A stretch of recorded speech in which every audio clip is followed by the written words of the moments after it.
شروع کرتے ہیں اللہ کے بابرکت نام سے جو بڑا مہربان اور نہایت رحم والا ہے۔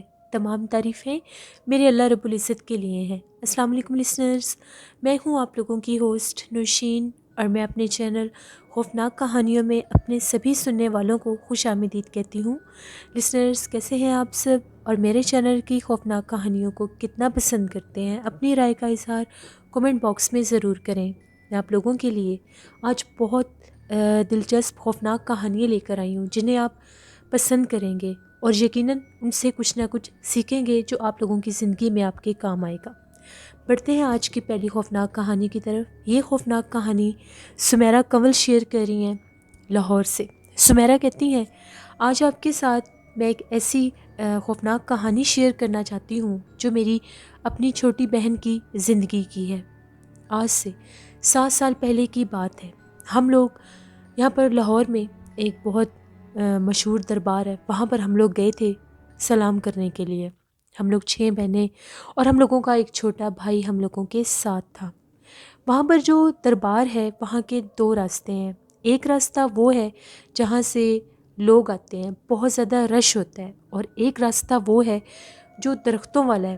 وہاں پر اتنے زیادہ درخت ہیں کہ وہاں سے گزرنا مشکل ہوتا ہے، اس لیے اس راستے سے بہت کم لوگ جاتے ہیں۔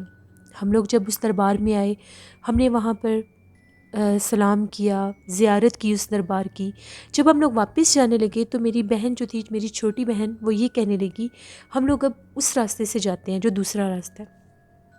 ہم لوگوں نے اس کو کافی سمجھایا کہ اس طرف سے جانے کی کوئی ضرورت نہیں ہے، پتہ نہیں وہ کیسا راستہ ہوگا۔ ہم لوگوں نے پہلے اس راستے کو نہیں دیکھا، لیکن وہ ضد کرنے لگی کہ اگر ہم لوگ اس راستے سے آئے تھے تو جاتی دفعہ دوسرے راستے سے چلے جاتے ہیں۔ پھر ہم لوگوں نے یہی سوچا ٹھیک ہے اس راستے سے چلے جاتے ہیں۔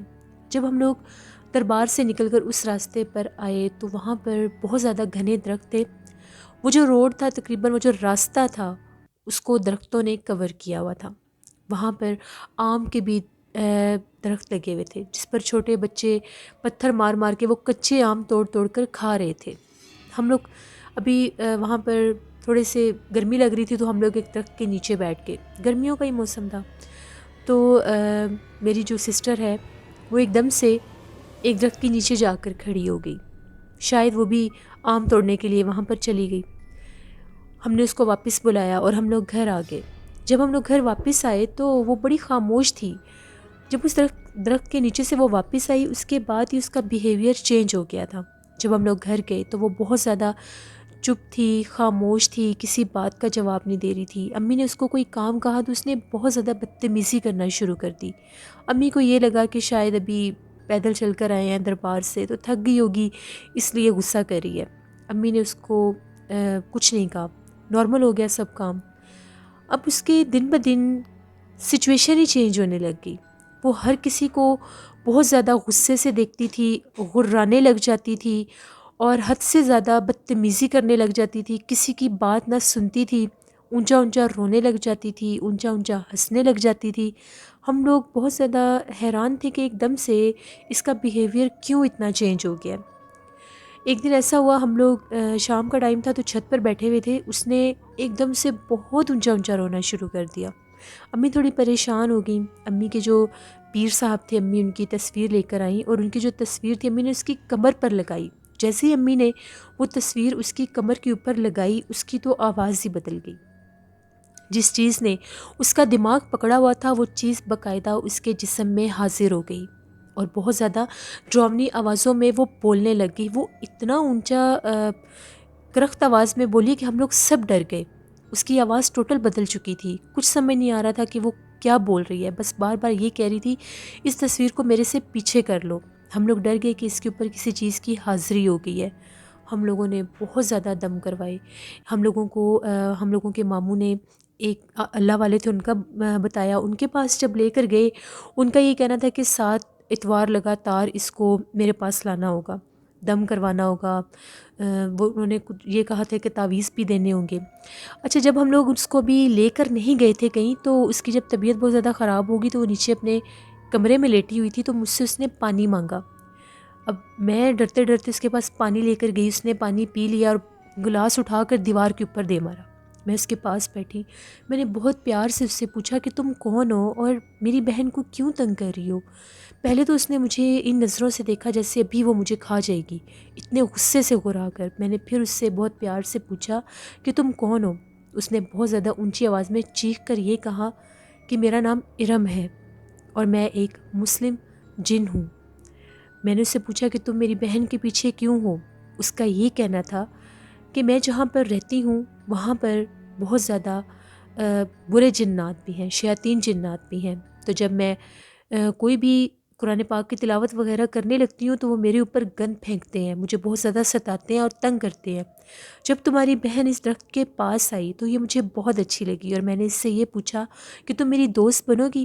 اس نے مجھے یہ کہا کہ ہاں میں تمہاری دوست بنوں گی، اس لیے میں اس کے ساتھ آ گئی ہوں، میں اس کو کوئی نقصان نہیں پہنچاؤں گی، میں اس کو بالکل بھی نہیں ماروں گی، میں کسی کو نقصان نہیں دوں گی، مجھے اس سے دور مت کرنا۔ اور اس نے رونا شروع کر دیا، واسطے ڈالنے لگ گئی، بہت منتیں کرنے لگ گئی۔ پھر میں نے اس کو تسلی دی، گلے سے لگایا کہ ہاں تم اس کو نقصان بالکل بھی نہ پہنچانا، نہ اس کو مارنا، ہم تمہیں اس سے دور نہیں کریں گے۔ پھر اس نے یہ کہا کہ ٹھیک ہے، اگر دوبارہ تم لوگوں نے مجھے بلانا ہو تو جب بھی اپنی بہن کو کسی اکیلے کمرے میں لے کر جاؤ گے اور 3 دفعہ میرا نام لوگے میں آ جاؤں گی۔ ابھی میں اس کے جسم سے چلی جاتی ہوں، میں اس کو مزید تنگ نہیں کروں گی، لیکن جانے سے پہلے وہ وعدہ لے کر گئی کہ تم لوگ اس کو کہیں بھی نہیں لے کے جاؤ گے، یہ جو تمہاری امی پیروں فقیروں کے پاس جا رہی ہیں نا، تو یہ کام بند کر دو، میں نے اس کو نہیں چھوڑنا۔ اس کے بعد وہ جو چیز تھی اس کے جسم سے نکل کر میری بہن بے ہوش ہو گئی۔ جب میری بہن کو ہوش آیا تو میں نے اس سے پوچھا کہ کیا تمہیں کوئی بچی نظر آتی ہے؟ اس کا یہ کہنا تھا کہ جب میں اس درخت کے پاس گئی تھی تو میں نے وہاں پر ایک بہت زیادہ خوبصورت بچی کو دیکھا، اس بچی نے مجھے یہ کہا کہ میری دوست بن جاؤ۔ تو میں نے اس کو کہا کہ ٹھیک ہے، میں تمہاری دوست بن جاتی ہوں۔ وہ میرے پاس آتی ہے، باقاعدہ میرے پاس آ کر باتیں کرتی ہے۔ پھر میری بہن رونے لگ گئی۔ ہم لوگ اس کو جب پیر صاحب کے پاس لے کر گئے، ان کو ساری بات بتائی تو ان کا یہ کہنا تھا کہ اس کے اوپر اس چیز کا بسیرا ہو چکا ہے، اور جب آپ لوگوں نے وہ پیر صاحب کی تصویر رکھی ہے تو وہ چیز باقاعدہ اس کے اندر حاضر بھی ہوئی ہے۔ کچھ تعویذ دی انہوں نے اور یہ کہا کہ 7 اتوار لگاتار اس کو دم کروانا ہے۔ ہم لوگ وہ تعویذ لے آئے، اس کے گلے میں تعویذ پہنا اور اس کے کمرے میں بھی لگایا، دم کیا ہوا پانی بھی پلایا۔ اب وہ جو بچی تھی وہ اس کے پاس آتی تھی اور آ کر اس کو یہ کہتی تھی کہ یہ تعویذ گلے سے اتار دو، کیونکہ وہ جو پیر صاحب تھے، جو اللہ والے تھے جن کے پاس ہم لے کر گئے تھے، ان کا یہ کہنا تھا کہ یہ مخلوق بہت زیادہ جھوٹ بولتے ہیں، ان کی کسی بات پر یقین نہیں کرنا، وہ جھوٹ بول کر کہہ رہی ہے کہ اس کو نقصان نہیں پہنچاؤں گی، وہ اس کو بالکل نقصان بھی پہنچائے گی جب اس کے اوپر دورے کی کنڈیشن پڑنے شروع ہو جائے گی، یعنی اس کو دورے پڑنے لگ جائیں گے۔ میری بہن کہتی ہے، میری بہن ایک دم کمرے میں لیٹی لیٹی اونچا اونچا چیخنا شروع کر دیتی تھی۔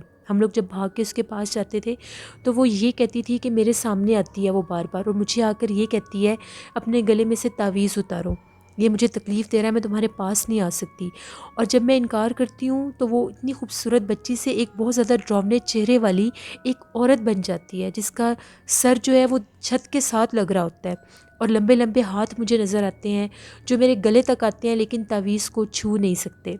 اب ہم لوگ بہت زیادہ پریشان ہو گئے کہ تعویذ اس کے گلے میں ڈالنے کے بعد تو اس کی حالت زیادہ ہی خراب ہو گئی ہے۔ پھر ہم لوگوں کو ایک اور سید صاحب کا پتہ چلا، ان کے پاس لے کر گئے، ان کو ساری بات بتائی، کیونکہ اس کی دن بدن کنڈیشن اور خراب ہوتی جا رہی تھی۔ جب سے وہ تعویذ اس کے گلے میں ڈالا تھا، اب وہ اس کو کسی ٹائم بھی نہیں تھی چھوڑتی، ہر وقت اس کے سامنے آتی تھی، مختلف روپ لے کر آتی تھی، ڈراتی تھی اور بار بار کہتی تھی تعویذ اتارو گلے سے۔ وہ جو سید صاحب تھے ان کے پاس گئے، ان کو ساری بات بتائی۔ ان کا یہ کہنا تھا کہ 3 ماہ لگیں گے، اس کا علاج کرنا ہوگا، روحانی علاج کرنا ہوگا، تب وہ چیز اس کی جان چھوڑے گی۔ بہت سے ہم لوگوں نے جیسے جیسے وہ بتاتے رہے، ہم لوگ وہ کام کرتے رہے، وہ عمل کرتے رہے، ساتھ ساتھ تعویذوں کے علاوہ بھی بہت کچھ کرنا ہوتا تھا۔ جتنا اس کا ویٹ ہوتا تھا اس کے مطابق ہم لوگ آٹا دیتے تھے صدقے کے طور پر، کچھ اور بھی چیزیں بتاتے تھے وہ بھی کرتے تھے۔ اس کے بعد اس کی حالت ٹھیک ہونا شروع ہو گئی، اس چیز نے اس کی جان چھوڑ دی۔ پھر وہ جو سید صاحب تھے ان کا یہ کہنا تھا کہ اس کی جتنی جلدی ہو اس کی شادی کر دیں۔ جب اس کی شادی کا کام شروع ہوا تو نکاح تک وہ جو سید صاحب تھے ان کا یہ کہنا تھا کہ یہ تعویذ گلے میں سے نہ اترے، اگر یہ تعویذ اترا تو وہ چیز فوراً حاوی ہو جائے گی۔ اللہ کا شکر ہوا اس کی شادی ہوگی، لیکن اس کی جو ان لاز تھے، جو اس کی ساس تھیں، وہ کہتی تھیں کہ ہم تعویذوں کو نہیں مانتے، اس کو کہو گلے سے یہ تعویذ اتار دے۔ زبردستی اس کے گلے سے وہ تعویذ انہوں نے اتروا کے پانی میں بہا دیا۔ اس کے بعد اب وہ اپنی زندگی میں ٹھیک ہے، وہ چیز اس کو نظر تو نہیں آتی، لیکن اس چیز کا اثر اس کی زندگی پر یہ ہوا ہے کہ وہ ابھی تک 4 سال اس کی شادی کو بھی ہو گئے ہیں، وہ صاحب اولاد نہیں ہے۔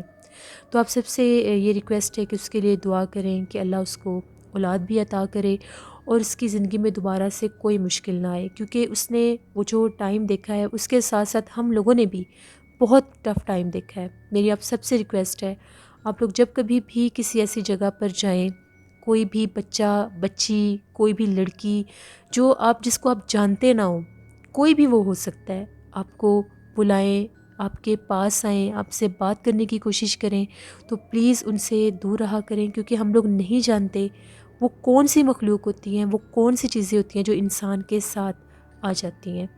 ہم لوگوں کی بہن کی زندگی بہت زیادہ ٹف ٹائم سے گزری ہے۔ یہ ایک سٹوری تھی میری سسٹر کی جو میں نے آپ کے ساتھ شیئر کی۔ بہت بہت زیادہ شکریہ سمیرہ کمل آپ کا، اللہ آپ کی سسٹر کو اولاد عطا کرے اور ان کی ہر مشکل کو آسان کرے۔ لسنرز، احتیاط بہت ضروری ہے۔ ہمیشہ میں میسیج دیتی ہوں کہ آپ لوگ احتیاط ضرور کیا کریں۔ جب کبھی بھی کہیں جاتے ہیں، آپ لوگ آؤٹنگ کے لیے جاتے ہیں، ویسے کہیں جاتے ہیں، کسی کام کی غرض سے جاتے ہیں، تو ایسا ویسا کچھ بھی محسوس کریں کہ آپ کو کوئی بلا رہا ہے، آپ کا کوئی نام لے رہا ہے، خاص طور پر اپنی بیک سائڈ پر کسی ویرانے میں سے کوئی آواز سنیں تو پیچھے پلٹ کر نہیں دیکھنا چاہیے، کیونکہ بعض اوقات یہ جنات جو ہوتے ہیں انسان کو بہت نقصان پہنچاتے ہیں۔ بڑھتے ہیں ایک اور خوفناک کہانی کی طرف۔ یہ خوفناک کہانی بہاول پور سے عاصم ملک شیئر کر رہے ہیں۔ عاصم کہتے ہیں کہ ہم لوگوں کے گھر کے سامنے ایک نرسری ہے، گورنمنٹ کی وہ نرسری ہے جہاں پر یہ پودے وغیرہ ہوتے ہیں۔ وہ جگہ اتنی مشہور ہے کہ وہاں پر بے تحاشا چڑیلیں، پچھل پیری جس کو بولتے ہیں، اور چھلاوے ہیں۔ وہ جگہ اتنی بھاری ہے کہ وہاں سے جب لوگ گزرتے ہیں تو ان کو باقاعدہ آوازیں آتی ہیں، وہ چیزیں ان کا نام لیتی ہیں، کبھی مختلف روپ لے کر سامنے بھی آتی ہیں، کیونکہ وہاں پر طرح طرح کے پھول پودے، خوشبو مہکتی رہتی ہے۔ اس روڈ پر ہی بہت زیادہ خوشبو ہے۔ بالکل وہ جگہ ہم لوگوں کے گھر کے سامنے ہے۔ وہ کہتے ہیں کہ میں آپ کے ساتھ اس جگہ کی بھی تصاویر ضرور شیئر کروں گا۔ وہ کہتے ہیں کہ ہم لوگوں کا جو گھر ہے، ہم لوگوں کا گھر ڈبل سٹوری ہے۔ ہم لوگوں کے گھر میں تقریباً 7 8 9 کمرے ہیں، لیکن ہم لوگوں کے یوز میں 5 سے 6 ہی ہیں۔ باقی کے جو رومز ہیں وہ اتنے زیادہ یوز نہیں ہوتے۔ اب حالات ایسے بن چکے ہیں کہ ان کمروں میں کوئی سو نہیں سکتا۔ اگر گھر میں سے کوئی بھی فرد، کوئی بھی مہمان ان کمروں کو استعمال کرے تو وہاں پر وہ رات نہیں گزار سکتے۔ وہاں پر کبھی چوڑیاں چھنکنے کی آواز آتی ہے، کبھی پائل کی آواز آتی ہے، کبھی اس طرح سے محسوس ہوتا ہے آپ کے پاس بیٹھ کر جیسے کوئی باتیں کر رہا ہے، اور جب آنکھ کھول کر دیکھتے ہیں تو وہاں پر کچھ بھی نظر نہیں آتا۔ میں نے خود بھی اپنے گھر کے ان کمروں میں کافی ٹائم گزارا ہے، لیکن مجھے وہ چیزیں، وہ کہتے ہیں کہ مجھے ایڈکشن ہے ان چیزوں کا، غیر مرئی مخلوقات کو دیکھنے کا، ان سے باتیں کرنے کا، ان کے بارے میں کھوج کرنے کا۔ اس چیز کو جاننے کے لیے میں نے بہت سی بکس بھی اسٹڈی کی ہیں۔ اس کے علاوہ میں نے ایسے بہت سے کام بھی کیے ہیں، اپنے ہوش و حواس میں کیے ہیں کہ وہ چیزیں مجھے نظر آئیں یا میں ان سے ہم کلام ہوں، اور وہ چیزیں اپنا آپ ظاہر بھی کرتی ہیں۔ اور میری زندگی میں ان چیزوں کا بہت زیادہ عمل دخل ہے۔ میں ٹائم کے ساتھ ساتھ آپ کے ساتھ اپنے اور بہت سے واقعات شیئر کروں گا جو غیر مرئی مخلوقات کے متعلق ہی ہوں گے۔ بہت شکریہ عاصم ملک آپ کا۔ لسنرز، پڑھتے ہیں ایک اور خوفناک کہانی کی طرف۔ یہ خوفناک کہانی وقاص احمد شیئر کر رہے ہیں مانچسٹر سے۔ وقاص کہتے ہیں کہ آج آپ کے ساتھ آزاد کشمیر کی ایک لڑکی کی کہانی شیئر کرنا چاہتا ہوں، جس کی شادی ہوئی اور شادی کے بعد وہ آؤٹ آف کنٹری شفٹ ہو گئی۔ اب جس ملک میں وہ شفٹ ہوئی تھی وہاں کی نہ تو وہ زبان جانتی تھی اور نہ ہی وہاں پر ان لوگوں کے کوئی ریلیٹیوز تھے۔ وہ انگلینڈ میں شادی کے بعد شفٹ ہو گئی۔ وہ کہتی ہے وہاں پر بہت زیادہ مشکل مجھے ٹائم گزارنا لگتا تھا، کیونکہ میں اپنے ہسبینڈ کے ساتھ ایک فلیٹ میں رہتی تھی اور میں وہاں پر کسی کو بھی نہیں جانتی تھی۔ میرے ہسبینڈ جو تھے وہ صبح کام پر چلے جایا کرتے تھے اور شام کو واپس آیا کرتے تھے، اور سارا دن مجھے بہت زیادہ ڈر لگتا تھا کہ میں اس اکیلی جگہ پر کیا کروں۔ میں اکثر اپنے گھر بھی فون کرتی تھی، امی ابو سے بات کرتی تھی، وہ مجھے یہی دعائیں دیتے تھے کہ تم اب ہمت کرو، کوشش کرو، وہیں پر رہنا ہے تمہیں۔ جس اپارٹمنٹ میں ہم لوگ رہتے تھے وہاں پر مجھے کسی کی موجودگی کا احساس رہتا تھا۔ جب بھی میرے ہسبینڈ گھر سے باہر جاتے تھے مجھے اس طرح سے محسوس ہوتا تھا کہ میں اس فلیٹ میں اکیلی نہیں ہوں. اگر میں کسی ایک جگہ پر کام کر رہی ہوں، کسی ایک جگہ پر موجود ہوں، تو اسی ٹائم مجھے ایسا محسوس ہوتا تھا کہ دوسرے کمرے میں کوئی اور ہے. کبھی کسی چیز کو چھیڑ دینا، کبھی کوئی آواز آ جانا، اور جب میں غور کرتی تھی تو مجھے نظر کوئی نہیں آتا تھا. اور میں یہ بات اکثر اپنے ہسبینڈ سے شیئر کرتی تھی، اور وہ ہمیشہ مجھے یہ بات کہہ کر ٹال دیتے تھے کہ تم اکیلی رہتی ہو، ان چیزوں کے بارے میں بہت زیادہ سوچتی ہو، اس وجہ سے تمہیں ایسا محسوس ہوتا ہے کہ وہاں پر کچھ ہے، جبکہ یہاں پر ایسا ویسا کچھ بھی نہیں ہے. جب میرے ہسبینڈ گھر آتے تھے تو وہ کنڈیشن ہی چینج ہو جاتی تھی.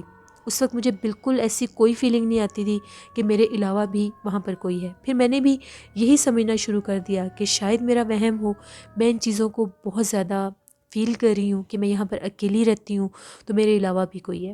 ایک دفعہ ایسا ہوا، میں ٹی وی لاؤنج میں بیٹھ کر ٹی وی دیکھ رہی تھی.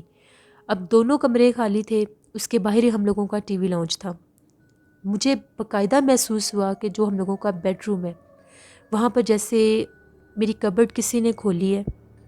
کبرڈ کھلنے کی مجھے آواز آئی، باقاعدہ میرے ڈریس نکال کر باہر بیڈ پر کسی نے رکھے، پھر کبرڈ بند ہوئی. اب میں نے فوراً سے وہ ٹی وی کی آواز جب بند کی تو اس وقت وہ کبرڈ بند ہوئی. جب میں بھاگ کر کمرے میں گئی تو میرے وہ ڈریس نکال کر کسی نے بیڈ پر رکھے ہوئے تھے جو میں نے نہ نکالے اور نہ ہی ابھی میں نے ان کو یوز کیا تھا. میں بہت زیادہ ڈر گئی. میں نے اس چیز کی ایک تصویر بھی بنائی کہ میں اپنے ہسبینڈ کو دکھاؤں گی. اس کے باوجود بھی وہ مجھے سمجھاتے ہی رہتے تھے ایسا ویسا کچھ نہیں ہے، میں تمہارے آنے سے پہلے بھی یہاں پر خود بھی رہتا تھا، اگر یہاں پر ایسا ویسا کچھ ہوتا تو مجھے بھی اپنا آپ ظاہر کرتا. میں چپ کر جاتی تھی. پھر ایک دفعہ ایسا ہوا، میرے ہسبینڈ کو آؤٹ آف ٹاؤن جانا تھا 1 ویک کے لیے. ان کو جب وہ کام تھا تو انہوں نے مجھے یہ کہا کہ میں نے 1 ہفتہ گھر سے باہر رہنا ہے اور تم نے یہاں پر اکیلے رہنا ہے، اپنا بہت زیادہ خیال رکھنا. میں نے انہیں بہت زیادہ سمجھایا کہ میں یہاں پر اکیلی نہیں رہ سکتی، مجھے ڈر لگتا ہے، میں تو دن بہت مشکل سے گزارتی ہوں تو میں رات کیسے گزاروں گی. ہم لوگوں کی وہاں پر کچھ ریلیٹیوز تھے، میری کزن تھی، میرے ماموں کی بیٹی تھی، ان کی بھی شادی ہوئی ہوئی تھی، تو میں نے یہ سوچا کہ میں ان کو اپنے پاس بلا لوں گی. میرے ہسبینڈ شام کے ٹائم چلے گئے، اب میں وہاں پر بالکل اکیلی تھی. میں نے انہیں کال کی تو ان کے ہسبینڈ کا یہ کہنا تھا کہ ان کے ابو کی طبیعت ٹھیک نہیں تھی، وہ پاکستان چلی گئی ہیں. اب میرے پاس اور کوئی آپشن نہیں تھی وہاں پر اکیلے رہنے کے علاوہ. جیسے ہی رات کا ٹائم ہوا تو میں اپنے بیڈ روم میں سوئی ہوئی تھی، سارا گھر میں نے لاک کیا ہوا تھا، صرف ایک کمرے میں تھی. تو ایک دم سے جو میرے بیڈ کے بالکل سامنے والی چیئر تھی وہ اس طرح سے ہلنے لگ گئی کہ باقاعدہ جیسے اس کو کوئی چھیڑ رہا ہے. میں اٹھ کر بیٹھ گئی. جب میں نے دیکھا تو وہ چیئر باقاعدہ ہل رہی تھی. وہ موونگ چیئر تھی اور وہ باقاعدہ ہل رہی تھی کہ جیسے اس کے اوپر کوئی بیٹھا ہے. میں نے غور کیا کہ شاید کوئی ونڈو کھلی ہے، دروازہ کھلا ہے، ہوا تو اتنی چل نہیں رہی، تو پھر یہ کیوں اس طرح سے موو ہو رہی ہے. میں اٹھی، میں نے اپنا وہم دور کرنے کے لیے جا کر ونڈو دیکھی تو ونڈو بند تھی، کہیں سے کوئی وینٹیلیشن نہیں ہو رہی تھی. جب میں پیچھے پلٹی تو وہ جو چیئر تھی اس کا پورا رخ چینج ہو گیا. میں بہت زیادہ ڈر گئی. دروازہ کھول کے جیسے ہی میں اس کمرے سے باہر نکلی میرے روم کا دروازہ کھلا تھا تو میں نے وہاں پر ایک بہت زیادہ بڑے سر والی کسی مخلوق کو دیکھا. وہ چیئر کے اوپر بیٹھا ہوا تھا یا بیٹھی ہوئی تھی، اس کا چہرہ نظر نہیں آ رہا تھا. اس کا سر بہت زیادہ بڑا تھا اور وہ سر بھی ہلا رہا تھا. جب میں نے اس کو دیکھا میں اونچا اونچا چیخنے لگ گئی اور فلیٹ کا دروازہ کھول کر باہر بھاگی. مجھے نہیں پتا تھا کہ ہم لوگوں کے میرے فلیٹ کے ساتھ ہی ایک اور انڈین کپل رہتے تھے، وہ ایجڈ تھے. جب میری چیخو پکار انہوں نے سنی تو وہ باہر نکلے. ادھر سے میں باہر نکلی اور ادھر سے وہ باہر نکلے. مجھے گھبرائے ہوئے دیکھ کر تو میرے سے پوچھنے لگے کہ کیا مسئلہ ہے. میں نے انہیں ساری بات بتائی. جب وہ لوگ میرے ساتھ میرے فلیٹ میں آئے تو انہوں نے وہاں پر دیکھا وہ دروازہ کھلا ہوا تھا، میرے روم کی ساری لائٹس بھی آن تھیں اور وہ جو چیئر تھی وہ بالکل روم کے دروازے میں آ گئی تھی، جو کہ اندر رکھی ہوئی تھی. اس کو اٹھا کر اس چیز نے یہاں پر کر دیا. میں بہت زیادہ ڈر گئی، میں رو رہی تھی. فوراً سے ان لوگوں نے میرے ہسبینڈ کو کال کی. میری حالت بہت خراب تھی. میں نے انہیں یہ کہا کہ جو کچھ مرضی ہو جائے میں اس گھر میں 1 منٹ بھی نہیں رکوں گی. وہ لوگ بہت اچھے تھے، ان لوگوں نے میری بہت ہیلپ کی، مجھے اپنے گھر لے گئے. 2 دن کے بعد میرے ہسبینڈ آئے کیونکہ ان کی میٹنگ ایسی تھی وہ جلدی آ نہیں سکتے تھے.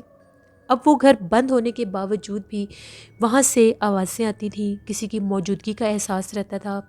گھر میں باقاعدہ پانی چلنے کی، باقاعدہ دروازے کھلنے کی، بند ہونے کی، یہاں تک کہ ٹی وی چلنے کی بھی آواز آتی تھی۔ میں اس گھر میں نہیں تھی، میں دوبارہ گئی ہی نہیں۔ جب میرے ہسبینڈ آئے تو وہ جو انکل آنٹی تھے جن کے پاس میں رہتی تھی، وہ بہت زیادہ غصہ ہوئے ان پر، اور ان کو یہ کہا کہ ایک قسم کا آپ اپنی وائف کو موت کے منہ میں چھوڑ کر گئے ہیں، جب وہ آپ کو بار بار بتا رہی تھی کہ یہاں پر کچھ موجود ہے تو آپ نے کیوں غور نہیں کیا۔ وہ یہ کہہ رہے تھے کہ میں خود یہاں پر رہتا رہا ہوں، مجھے ایسا ویسا کچھ محسوس نہیں ہوا، میں نہیں جانتا کہ اس کے آنے کے بعد یہاں پر یہ سب مسائل کیسے شروع ہو گئے۔ ہم لوگوں نے فوراً سے وہ فلیٹ چھوڑ دیا، نئی جگہ پر شفٹ ہوئے۔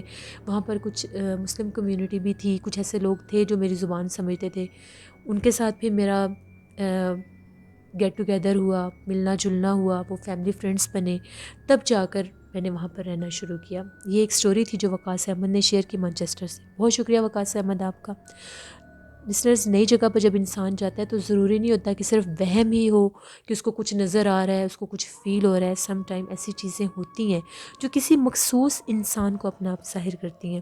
ظروری نہیں ہوتا کہ ایک گھر میں اگر جنات ہیں تو وہ گھر کے 10 افراد ہیں تو 10 کے 10 لوگوں کو ہی نظر آئیں گے، بالکل بھی نہیں۔ وہ کسی ایک پرسن کو اپنا آپ ظاہر کرتے ہیں، کسی 2 پرسن کو ظاہر کرتے ہیں، تو ان کا جھوٹ نہیں ہوتا۔ ایسا کچھ بھی فیل کریں، فوراً ایکشن لیں، کیونکہ زندگی سے بڑھ کر کچھ نہیں ہوتا۔ اپنا فیڈ بیک مجھے ضرور دیں، آپ لوگوں کو آج کی خوفناک کہانیاں کیسی لگیں، آپ لوگ بھی سٹوری شیئر کر سکتے ہیں ڈسکرپشن باکس میں دیے گئے ای میل آئی ڈی نوشینور57@gmail.com پر۔ اس کے علاوہ آپ لوگ مجھے کمنٹ باکس میں بھی سٹوری شیئر کر سکتے ہیں۔ نوشین وائس آفیشیل پر میں نے کل ولاگ پوسٹ کیا تھا، آج بھی انشاءاللہ ولاگ پوسٹ کروں گی، ضرور وزٹ کریے گا، اور اگر سبسکرائب نہیں کیا تو میرے چینل کو ضرور سبسکرائب کریں۔ نیلم وائس آفیشیل میری سسٹر کا چینل ہے، ہارر سٹوری چینل ہے، ان کو بھی سبسکرائب کریں۔ اپنا بہت سا خیال رکھا کریں۔ آپ لوگ مجھے بہت سپورٹ کرتے ہیں، آپ لوگوں کے کمنٹس مجھے بہت اچھے لگتے ہیں، آپ لوگ اپنی رائے کا اظہار کرتے ہیں، اسی طرح سے مجھے اپنا فیڈ بیک دیتے رہا کریں۔ وہ چیز مجھے اور موٹیویٹ کرتی ہے، اسٹرانگ کرتی ہے کہ میں آپ لوگوں کے لیے ڈیلی بیسس پر نئی سٹوریز لے کر آؤں۔ انشاءاللہ کل آپ لوگوں کے ساتھ پھر ملاقات ہوگی کسی نئی خوفناک کہانی میں۔ اپنے بڑوں کا، اپنے پیرنٹس کا، اپنے بہن بھائیوں کا، اپنے ریلیٹیوز کا بہت خیال رکھا کریں، اپنا بھی بہت خیال رکھا کریں، اپنی ڈھیروں دعاؤں میں اپنی ہوسٹ نوشین کو ضرور یاد رکھا کریں۔ Thank you for watching, stay blessed, اللہ نگہبان۔